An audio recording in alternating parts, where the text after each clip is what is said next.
I think it's a subject, the subject we discussed yesterday is a forever subject. It's a life work. Self-refinement on the daily. And so I'm gonna just turn the mic over to you. And let's explore it. I'd love to hear your thoughts, your Well, perspective. thank you. All right. It seems to me from my, little personal vantage point, which is very limited, that as the pandemic is wearing on, people, it's starting to wear off the initial patina of whatever, we were able, our coping skills. And now the real stressors are coming out, whether it's, the real issues of how do I live with these people in this small house, or how do I not go shopping? How do I not go out? How do I not go swimming? How do I not go running? How do I do this? Because it's going on and on. It's getting to be too much. Yeah, exactly. Most of us have some capacity to manage for a month, a few months, 3 months, but like enough already. Exactly. Right? Enough is enough. My God. Yeah, and what's happening, what I see happening on like the local bulletin boards are the people who are saying, I don't want to wear a mask. It's especially here in Texas, it's a violation of my rights. And also we get different advice from different sources every other day. And so I don't believe any of it and whatever, where, people have lost the capacity to discriminate what is legitimate advice and what is junk mail. Figuring out the source. Unfortunately, we have to watch it like it was the beginning, and some people loosened up, let their kids play. There are going to be big problems. They get tired, and I see that friends tell me, oh, so they played. Really? It's not so good. Yeah, well, interestingly, because I have family on the East Coast, speaking to them, it's very different out there. And apparently, because the East Coast, especially New York and any area within driving distance of New York, got hit so badly that everybody I know in or around the New York area knows of someone who has died. I mean, they either personally or once or twice removed, but it's very real for them. And so I hear in New York, New Jersey, Connecticut, you go into a store, everybody's wearing masks, everybody maintains their distance. They take it very seriously. In other parts of the country where it hasn't hit very hard yet, people are not taking it. They loosened up on the requirements. Unfortunately, it might be. There does seem to be evidence that using these precautions does reduce the sickness rate, the hospitalization rate, the death rate, and makes it easier for our medical people, which is a real serious concern. If any of you have medical people in your families or friends, they are right there on the front line. And the more people who get sick, the harder it is on them. But back to the not just harder, I think also there is a difference of seeing things from a different vantage point, from a different perspective. And even if, let's say, you really buy in, because even if you buy into the fact that there's fear and there's danger and there's precautions you could take, it's still like, it seems unsustainable. It doesn't seem like how long, like, what is this, a 2-year plan of staying at home? You know what I'm saying? It just feels like, yeah. How realistic is this? Yes. And then the other piece is, and do we have any choice or control? I mean, yes, we can do all of the things that we are told and pretty much believe is true. Wash your hands, wear a mask, keep social distance, all that. And people still catch the virus. There are no guarantees in life, and if one person does catch the virus, how sick are you going to get? There are elderly people who have done okay. The statistics are that they're more at risk, but it doesn't mean a death sentence necessarily if you're over 65. And there are young people who have gotten super, super sick and who have died. So there are no guarantees, which makes it, the unknown is makes everybody uncomfortable. Yeah. If life were completely known, maybe it would be boring, but I'd be out of business. You're right about no guarantees, but your chances are better by being very careful. My kids will not let me have my nails, my hair. I'm really totally isolated. Getting to be a little much. Yes, yeah. But it brings up the question then of how much control do we have? Crazy reports, like there was this construction site and 100 people worked there. 50 got tested positive, and out of the 50, only like 7 had symptoms even. Like, it seems almost so random. Yes. So, you know, it does make me wonder, and a lot of people wonder, okay, so what can we take out of this since we are stuck here anyway? I mean, it's not even like you can go somewhere else in the world and escape it. This is everybody's reality right now. And the question of how much control do we have over our circumstances, our environment, I think the conclusion has to be limited. Some people have more control than others, but even those with lots of control over material circumstances, their control is limited. Really. How much control do we have over our thoughts, over our feelings, over how we deal with things? Maybe that's a lesson to be learned from this, of giving us the opportunity to really look at kind of when you look back at this period of your life. I mean, at some point, we have to believe that it will be over, the intense crisis, whether it's 3 months, 6 months, 3 years, whatever. At some point, it will be over. Right, we have to remember that all bad things do come, like all things come to an end, right? So even horrific things, they come to an end. So when you look back at this period of your life, how do you want to remember yourself? How do you want to look back and think about yourself and decide and think about whether, are you pleased with how you dealt with things?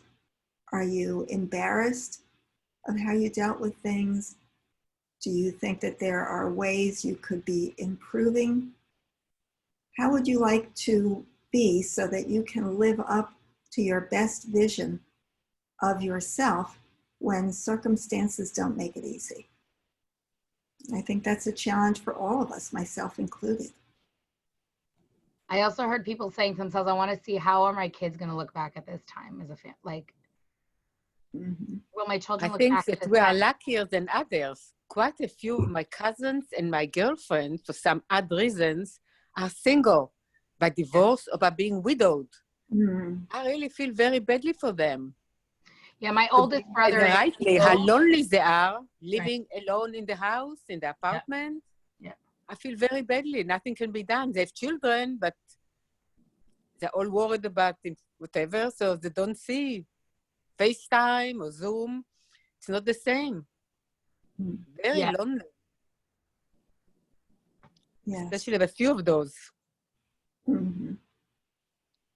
Yeah. So I would love to hear, if there's anybody listening from afar, of what people are doing to make good use of this time. To find cleaning. Cleaning. Getting rid of stuff. Going through closet, getting rid of stuff. That's true. I'm trying to get rid of stuff. Yeah. very good use. Not exactly what I would love to do, but no shopping, no going. The museums are closed. Mhm. Yeah. Yeah. Hi, Sharon. We were just asking how people are making use of this time, given that we have very little choice about our circumstances, but maybe we have some choice about how we react and act and what we do with this. And the question I raised is, when you look back at this period in your life, how do you want to remember yourself? How do you want to remember who you were, what you did? Are you proud of yourself? Are you ashamed of yourself? And what do you do to be the best person you would like to be? Sarah, I feel like it's not one or the other. Like they're not mutually exclusive. I think there is I think there are moments that you feel like that little battle you overcame and you did really well. And I think there are moments where, I mean, yesterday was, give you an example. We decided to host a social distancing barbecue. Kids were fine with it. They were excited. Some were hesitant.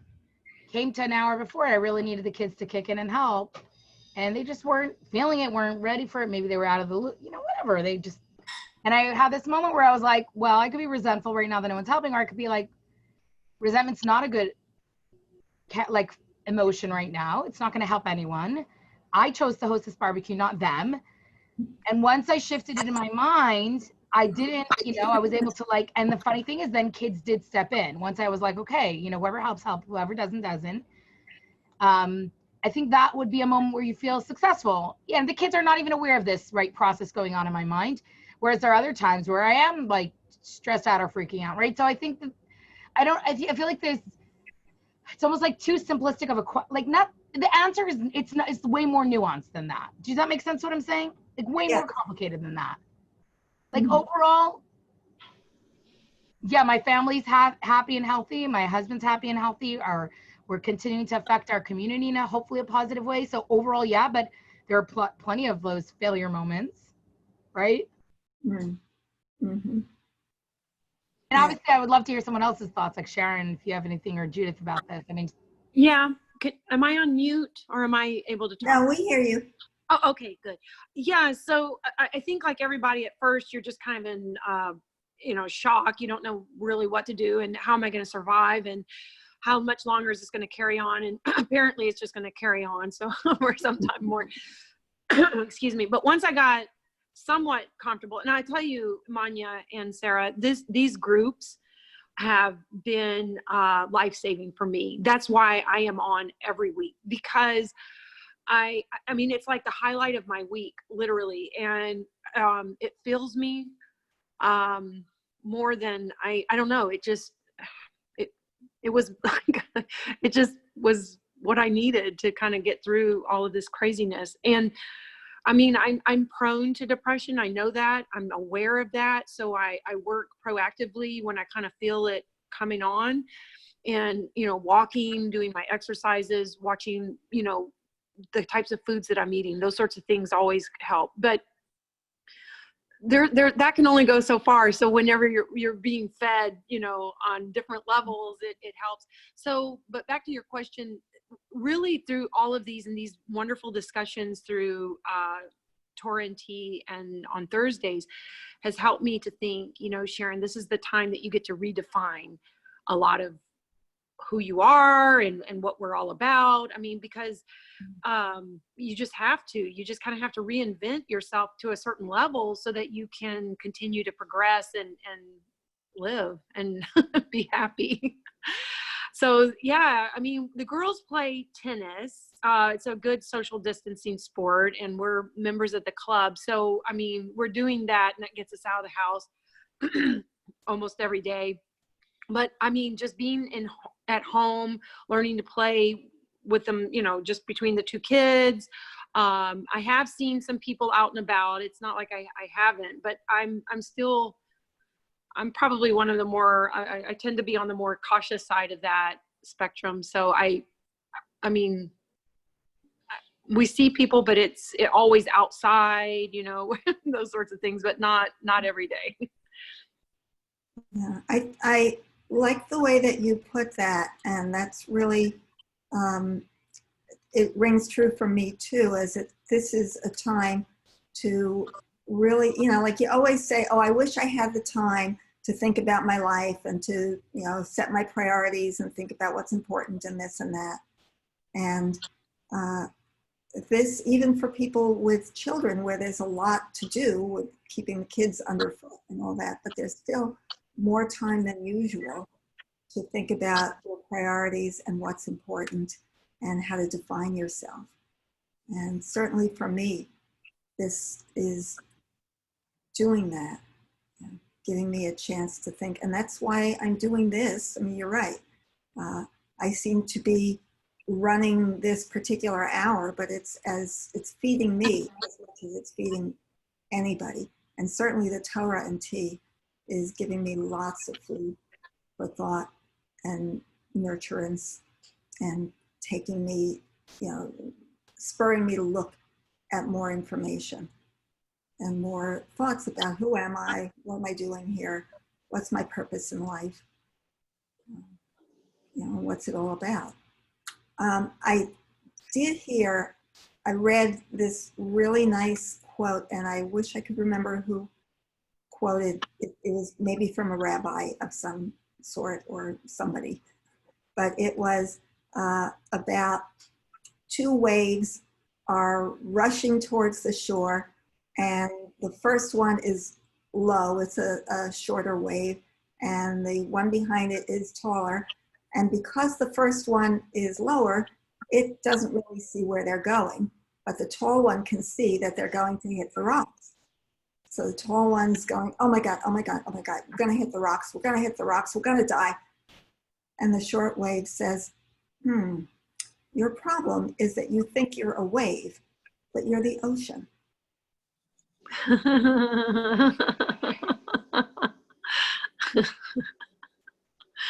Very great. That's great. That is great. Love it. Yeah. So, I mean, this experience is certainly about how everyone is connected and how to deal with, I mean, for me personally, my challenge is recognizing that everyone is connected and that the behavior of somebody who decides, I don't care, I'm not at risk, or if I am, I don't care if I get sick, that's going to impact people who have no say in that. Periodically there's somebody on the neighborhood list who points out, I work in a hospital or I work in a grocery store, and people come up to the cash register and they're not wearing masks and they're not using sanitizer, and I have to check them out. What choice do I have? And what do I do with my anger? People like that. Anger, frustration. So that is a challenge for me. Do I respond? Do I say anything in these neighborhood chats? Is it going to do any good? If I do say anything, how do I say anything that's going to make a difference? I think also I just had this conversation with a student yesterday, basically, where they feel like a very strong motivation to be this voice. And I said, you just have to keep in mind your audience and what kind of energy it's going to bring into your life. And if you, in this case, being an advocate for whatever they're being an advocate for, if you're just saying it to say it, then that's a problem. If you're just saying it because you, like I said, I actually just encourage the student to try to think of the most productive way to get that message across to the most productive person. And so in this case, the kid was getting on Facebook and posting all sorts of things. And I said, instead of just going on Facebook and posting memes and aggravating and getting in debates with people, why don't you message the specific people that you feel you have a sphere of influence? Because otherwise I feel like when we're putting in a lot of effort and it doesn't feel like it's going anywhere, then it could be really frustrating. There's this I think it's a story maybe in the Talmud, but it's definitely a Jewish story of this, guy who's in prison and there's this large handle or mills, and it's large, I don't know, why can't I figure a large arm handle, and he's told all day that his job is to turn it, and it's connected to a millstone outside, and he's providing wheat for the city or water for the city. And so, yes, he's in prison, but he's doing that daily. And then when he gets out, he finds out that he wasted all his effort. There was no millstone on the other side. And I think he ended up like, he was so depressed, he killed himself. Now, obviously that's an intense story. But the point is like putting efforts out that are going nowhere. We're not talking about putting efforts out where you're not sure whether it's having impact. Like I know that Yassi and I are a lot of what we do within the community. We don't always know the impact. We don't always know it's affecting people's lives, even students, especially. You're planting a seed and hopefully it will grow into something later on. And we've seen that. So we already know, even when it's, let's say, a frustrating situation, or we feel like we're not getting through to someone, or we're not able to connect with, someone, or help someone connect within themselves, we know that we have enough experience to know that it does trickle in and it does happen. But I think it's a really good question to ask ourselves, what type of energy is this bringing into my life? And can I afford to expend that energy in an area that I don't feel is productive or effective or going to get me or anything or anyone anywhere? Does that make sense? I hope that's kind of clear point. I mean, I know, Sarah, you getting on these calls with us, it's productive. You heard right now from Sharon how much it's positive influence in her life. So there's no doubt that humans are created to do. We're created to do. Right? We're created to affect change. And so hearing you all helps me as well. We learn together, I think that's Pirkei Avos teaches that beautifully to us, right? Pirkei Avos is the best teacher, and it teaches us. We learn from our teachers, we learn from our masters, but we learn mostly from whom? From our students. So we learn together. We learn when we're together. It's a huge part of Jewish life. Anyway, it's just a thought. I think I would probably, like, a question I would ask myself: is this effort going in? Where is it going? I have limited amount of resources. My resources are my emotions. My resources are my time. My resources are my money. My resources are my energy, right? So what do I choose to let in? What do I choose to let out?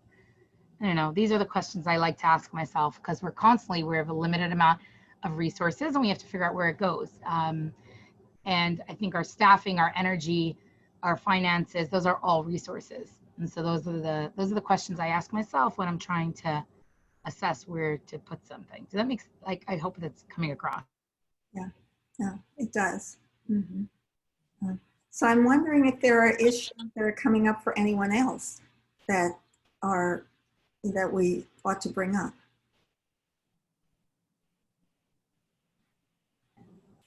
I think I'm trying to think. There's so many. I think we're talking a lot about them in a real practical way. And I think we're rolling with it also in a practical way. I feel like we're all learning, and I've learned so much through this process. I'm definitely curious what other people's, thoughts are about that.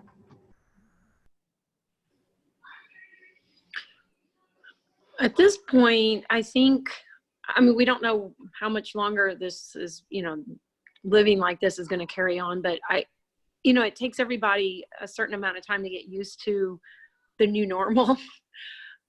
And I don't want to say that, I'm used to it, but I feel a lot more comfortable. Every time I leave my home, the mask goes on, I carry my hand sanitizer. So all of these sorts of things are no longer, they're just automatic. Okay, I'm sorry.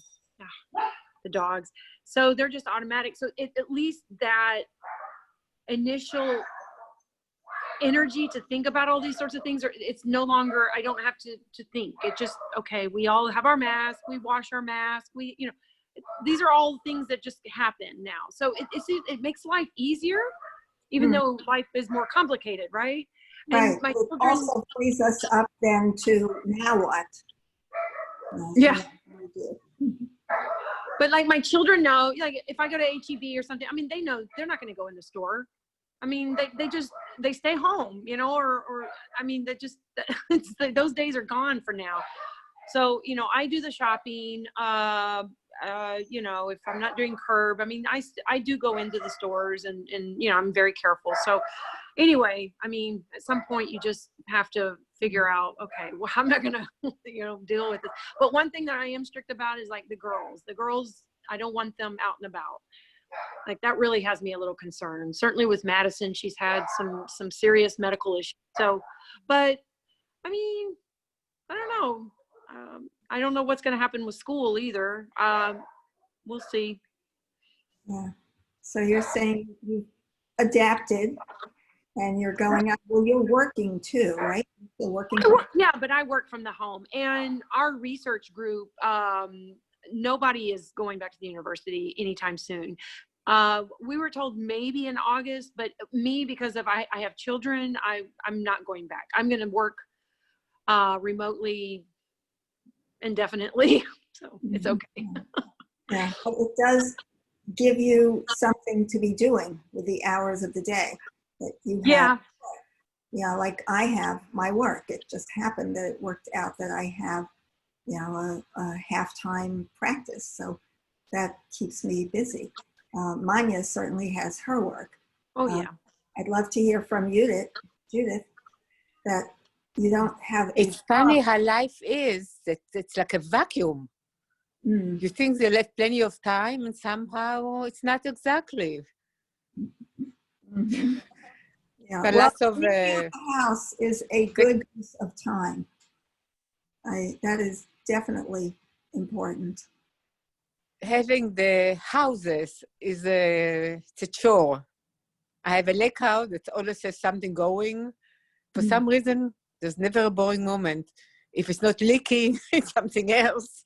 It's, what do you call those? The wood ants. Oh, those are my favorite. I'm coming to the bedroom and here is wood ants, pieces on the ground. I mean, Wow. not funny, but it's okay. It's okay. Never a boring moment. And I got a few storages that we are trying to empty. No reason to, the stuff in the storage unit that we are paying monthly are not worth what we are paying. Stuff, accumulation of stuff which is not worth it. So not worth it. Anyway, never a boring moment. Well, that's a good analogy or metaphor. It's an opportunity to clean out the old stuff that you don't need. And you're talking about physically, but we're also talking about mentally, emotionally, to get rid of. This is a time to reflect and think about and get rid of any baggage. And right now, the physics department is empty, so I'm not worried about my husband going every day to his office. It's empty. He's walking up the stairs, which he's never done in his life, but if not even using the elevator, nobody is there to make it all germs and whatever. But one of those days, the building is going to be open. I'm worried about that. When the students come back and the faculty, it's nice, all the things, it's empty now, but then what's going to happen when people are back? September, August 19th, school starts. Wow. And my husband is in the wrong age. He's the wrong age group. A lot of faculty are. Yeah. I mean, you don't get to be faculty until you're over 40, usually. You don't get to be tenured. So a lot of faculty are well over 60. Yeah. Mandatory retirement age anymore, I believe. So. And he doesn't have health issues, but I think the age is the problem. Yes. Yeah. And that's a concern for, pretty much everybody has relatives who are older. So this is something that's at the back of everybody's mind. How do you deal with the uncertainty? How do you deal with the unstructured time? How do you deal with people who are doing things that could cause risk for others? So I don't have answers. I don't have a lot of answers. That's why I'm bringing all these up. Today was a day of questions. I think also what you just said about I don't have answers, I think that's a part of the process too. And it's not comfortable to not have answers. It's so much more comfortable when there's a clarity. They say, Ein simcha kasveikas hadas. No, Ein, oh gosh, I think it's Ein simcha kasveikas hadas.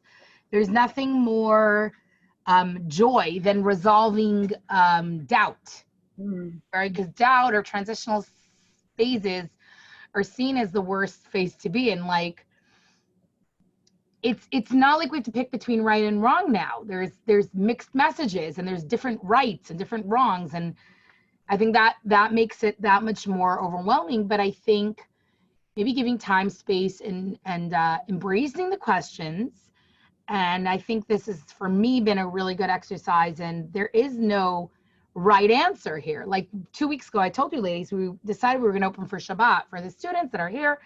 We messaged them. They were so excited. And then when we went through the logistics of what it's going to take, not just in the structure of the building, but bringing in a sanitation crew, hiring wait staff, hiring extra that are going to prepare food, like kitchen masks, so they can't just let any student in the kitchen, right?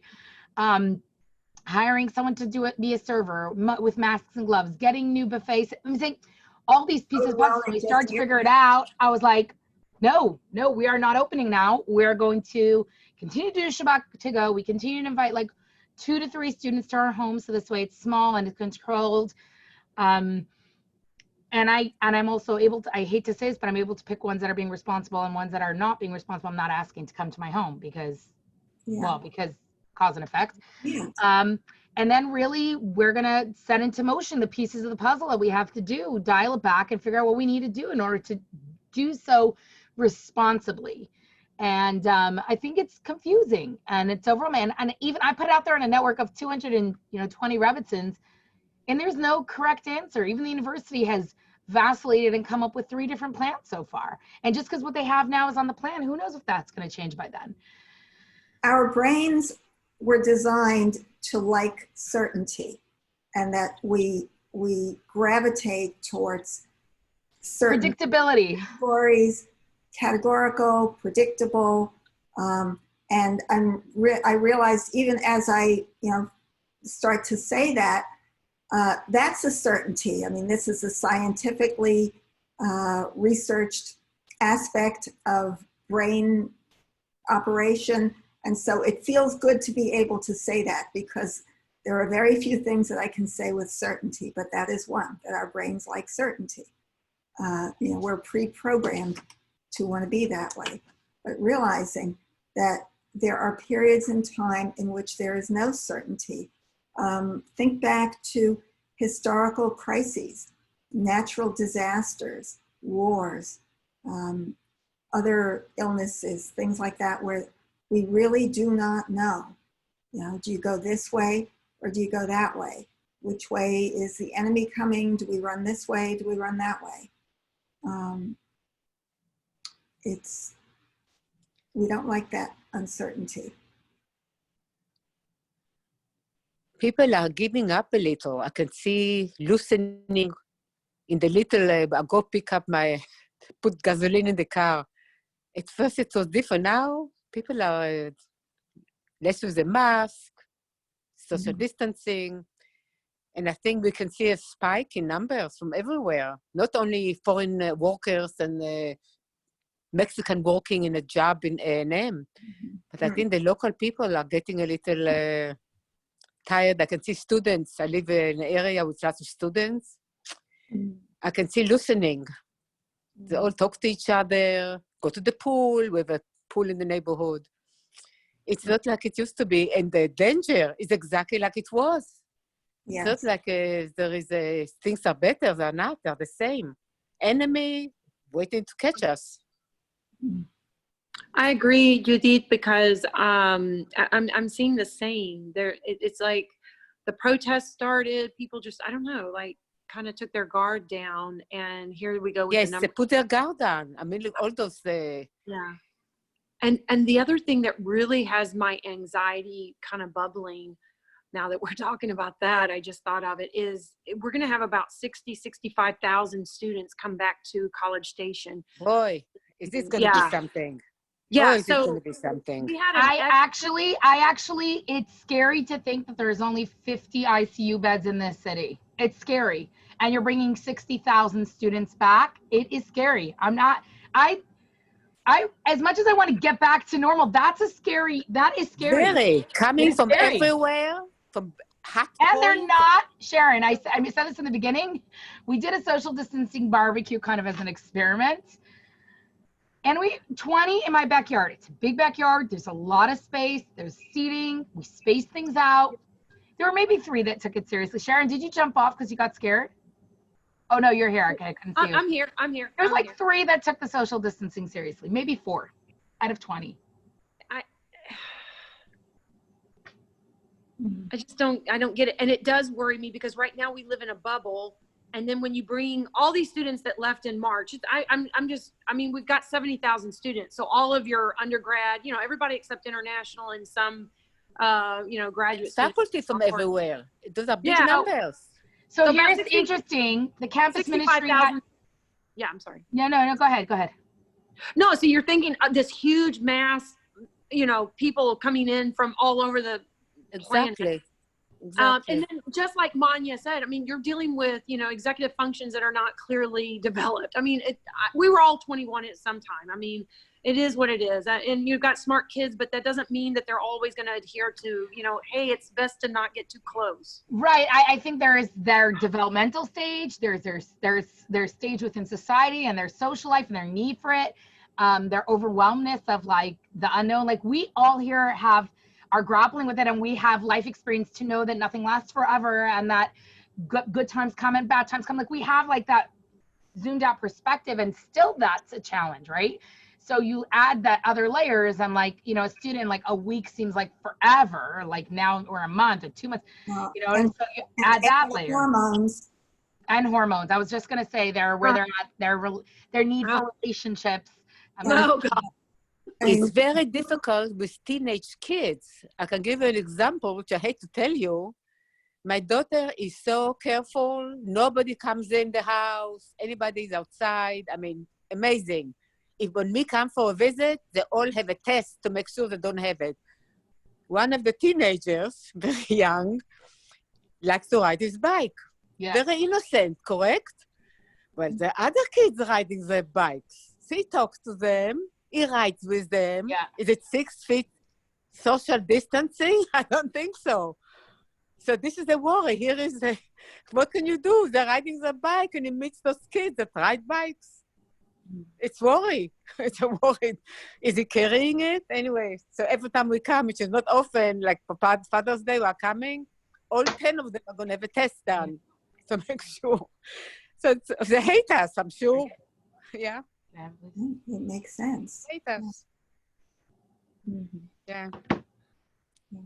Mother's Day, Father's Day, what else is coming? 4th of July. Yeah, maybe not this year. We'll see. Blood tests are not fun for little kids.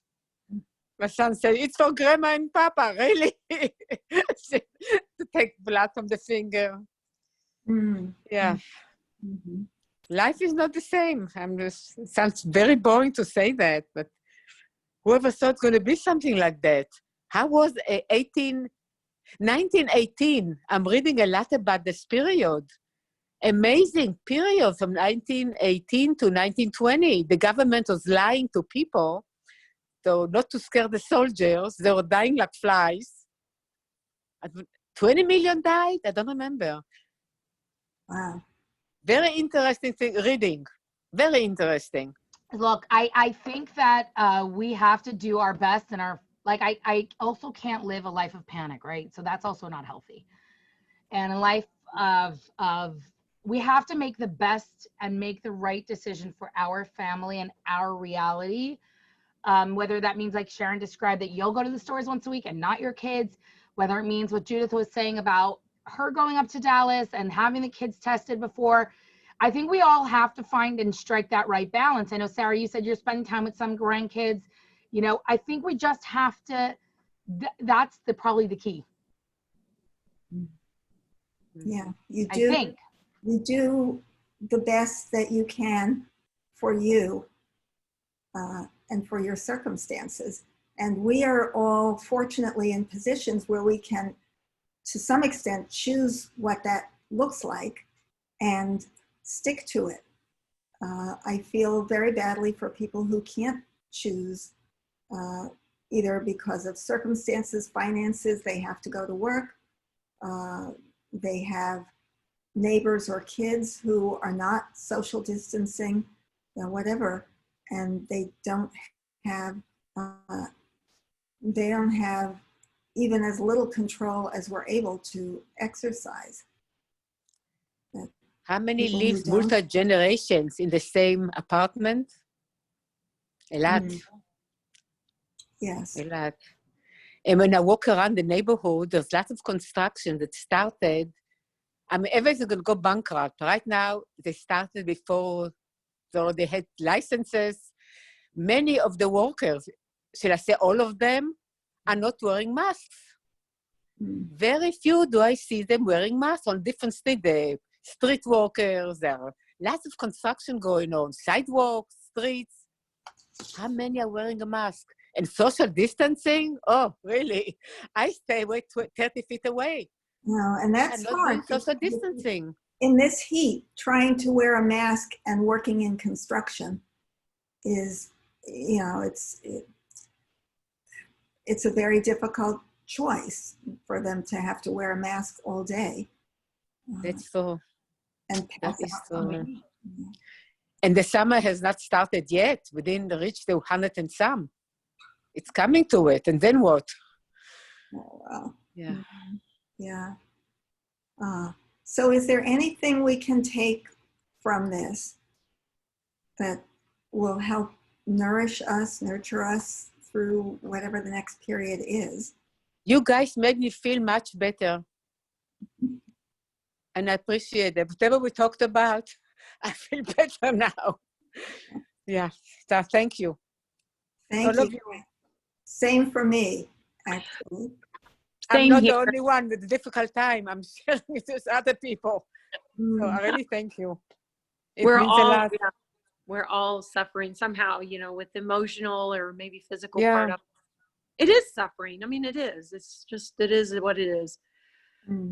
Having panic attacks because, oh my gosh, did I get too close to that person? Or, I'll tell you a funny story. I only took Madison one time into HEB because I'm not going to leave a 9-year-old at home by herself. And my husband was in Houston at one of his appointments. So, anyway, we were down to nothing in my house. I was like, we have to buy something. We have nothing more to eat. So we went, and of course we have the mask on, and we're walking through, and an older gentleman did not have a mask on, and he started coughing, and you should have seen the panic of the people around him. And out of fear, guys, I'm almost embarrassed to even say this, but I told Madison, run, Maddie, run, run. I just told her, and she started running in the other direction. And I was like, oh my gosh, what am I thinking? But it scared me so badly. We were still, I would say, maybe 10 feet from him. So, and he was facing the other direction, but still, it just scared me so badly. And then I took the basket and met her on the other side. She says, Mommy, we have to get out of here. We just have to get out of here. And we just left, and that was the end of that. But gosh, I mean, some of the reactions that I have, it was like sheer panic that went through me. I mean, even going shopping for food, I ran out of milk. I have to think about a week to go to buy milk. What happened? It's like, when I go to get the milk and I run out, it's like the devil is chasing me. What kind of a lifestyle is it? I ran out of bread. I ran in, ran out. I mean, this is crazy. If I think about it 10 years from now, going to a store means like a death wish. Terrible. It's sad, very sad. I think we could laugh about it as long as we don't actually feel like it's a death wish, right? Like we can laugh about it, but then we have to put on our mask and go buy the milk we need. Oh, of course, you know what I mask, mean? I'm not saying like going to get my nails done. Mask and gloves. I mean, I could do my own, right? I'm saying the things that like really, really, I had to take my girls out. They needed underwear. There wasn't a choice. Like there was certain things we needed to. We put on our masks. They didn't touch anything in the store. They handed us a sanitized cart. We got back to the store and we were there for a half hour. We got back to the store and they whatevered their hands. You got, again, not for nothing, but they were so excited. It's their first time out in 2 months. but it's just very strange feeling. All of those things that we took before for granted. What's the big deal to go to a store? For me, it's now I have to build up the strength and the courage. This is so, wow, bizarre. Forget about nails and hair and this. Nothing is done. Shopping, are you kidding? Everything is open. Everything. Yeah. It's really wonderful to be able to look at it from a perspective of a cartoon and to see. Yes. Yes. Yes, to be able to laugh. That's very healing. My life is different now. Very different. I do not know, it has not to do with anything. There was a movie that was like around in December maybe, or nothing to do with the virus. A movie about silence. Silence 1, it was popular, Silence 2. Anybody saw it? Some devil came to a town, and if you spoke, the devil would kill you. So here is the mother trying to leave town with her 2 kids, and you cannot talk, because if you talk, something will happen. So for some reason, I don't know why the virus and this devil, you could not talk. It was like the same thing. I'm like a little like a prisoner. I can go out, thank goodness, there are no people out there, the dogs are fine, but not walk to a store, not to buy anything. Everything's like, for me, I feel it's off limits. Wow. Yeah. Oh, well, I am going to need to go to another meeting. So I need to end in a couple minutes. And I'm meeting a friend in the park. We're going to sit 20 feet apart. You know how often I do that? Very seldom. I'm a little nervous. Yeah. I'll bring a mask. I have a mask. Well, I take my dog. Okay, with We'll meet proper in the social park. distancing. Yeah, okay. It was wonderful. We'll see you next Wednesday. Thank you, guys. Oh, you cheered Thank me up. you. Have a good week. Thank you. Bye. Shalom. Bye, Tanya. Shalom. Bye, Sarah. Bye. Bye-bye. Bye, all.